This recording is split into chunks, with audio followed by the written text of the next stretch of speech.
All gave some and some gave all. Today, those men and women in blue that lost it all following the mantra "Serve and Protect" were honored in a special ceremony at a Rockford church. In 1962, then President John F. Kennedy designated May 15th as Peace Officers Memorial Day. And more than 6 decades later, the tradition of honoring those who paid the ultimate sacrifice lives on.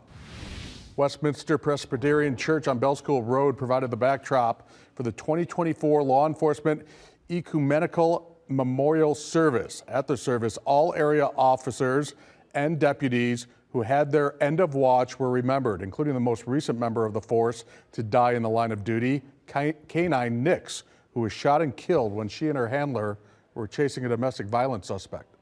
We lose family members in life. Unfortunately, that's just the way that the circle goes.